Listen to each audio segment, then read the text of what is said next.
I'm Dr. Nidhi Kamboj and I'm working as a cosmetologist in New Blossom Laser Clinic Chandigarh. Acne को control करने में क्या चीज़ें help करती हैं?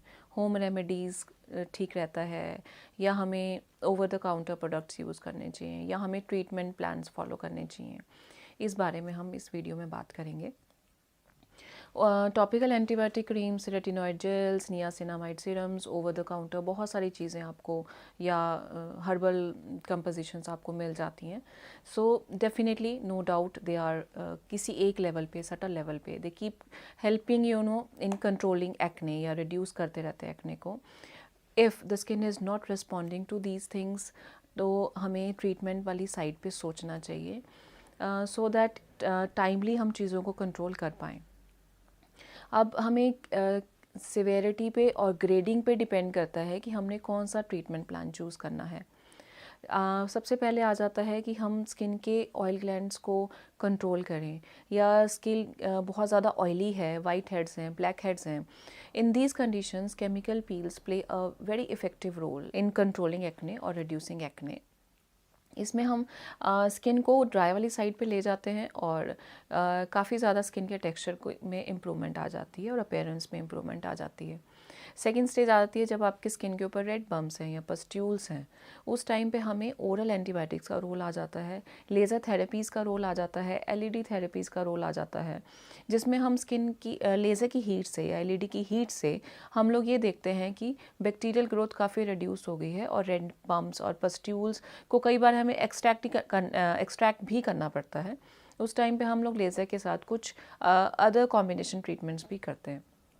अब अगर इन्फेक्शन जो है डीपर लेयर्स पे ट्रैवल कर गया है और आप देखोगे स्किन बहुत हार्ड होती जा रही है, those are like acne nodules या सिस्ट बन गए हैं स्किन के ऊपर, उस टाइम पे डेफिनेटली अब हमें ओरल थेरेपीज़ या अब हमें सिंपल होम रेमेडीज़ पे डिपेंडेंट नहीं रहना है।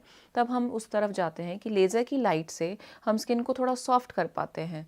वो लेज़र का जो हीट है वो जब बैक्टीरियल कॉलोनीज़ के ऊपर टारगेट करता है तो डीपर लेयर्स का इन्फेक्शन जो कि टॉपिकल क्रीम से कंट्रोल नहीं हो रहा था वो बहुत ईजी और क्विक रिस्पॉन्स आ जाता है उस टाइम पे, ताकि वो बहुत लंबे टाइम तक अगर रेडनेस पड़ी हुई है तो वो खड्डा ना डाले। तो हमें ट्रीटमेंट्स के बारे में सोचना चाहिए। इसमें हमें 3-4 सेशंस एवरेज लेके चलने पड़ते हैं। 5 to 6 मंथ्स का टाइम पीरियड कई बार लग जाता है to control all the things together so that they should not form any more deeper pits. तो हमें रेडनेस और इन्फ्लेमेशन को टाइमली कंट्रोल कर लेने में काफ़ी हेल्प कर देते हैं ये ट्रीटमेंट्स।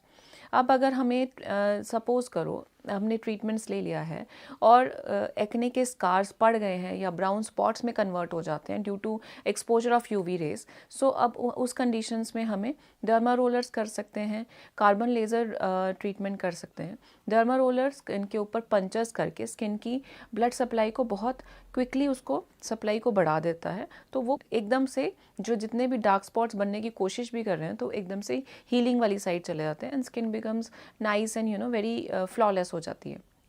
तो ये चीज़ें हमें फ्रेश एक्ने स्कार्स में बहुत इजीली हेल्प कर देता है। कार्बन लेज़र भी फर्दर अपनी हीट से जब स्टिमुलेशन करता है कोलाजन को तो एक्ने स्कार्स में काफ़ी अच्छा रिस्पॉन्स आ जाता है। अब अगर खड्डे पड़ ही गए हैं और स्किन को हमें रीलेवल करने की ज़रूरत है तो laser resurfacing is the best solution to that. And इसमें हम स्किन को अपर लेयर्स को या हम उसको सेल्स को तोड़ के हम दोबारा बनाने की कोशिश करते हैं, दैट इज़ रीलेवलिंग। और इसको माइक्रो लेज़र पील भी बोल देते हैं। इसमें थोड़ा सा एफर्ट ज़्यादा लगता है, 4-5 दिन का डाउन टाइम भी रहता है जिसमें स्किन कन्वर्ट्स लिटल एक मैश पैटर्न क्रिएट हो जाता है स्किन के ऊपर और फिर वो रीफॉर्म होता है। इसमें भी थोड़ा सा कॉन्टीन्यूसली 4-5 सेटिंग्स हम लोग लेके चलते हैं and everything depends upon the situation of the skin कि हमने कितना इम्प्रूवमेंट करना है या कितना डैमेज है, हम कितने डैमेज को रिवर्स करना है, उन सारी चीज़ों के ऊपर डिपेंड करेगा।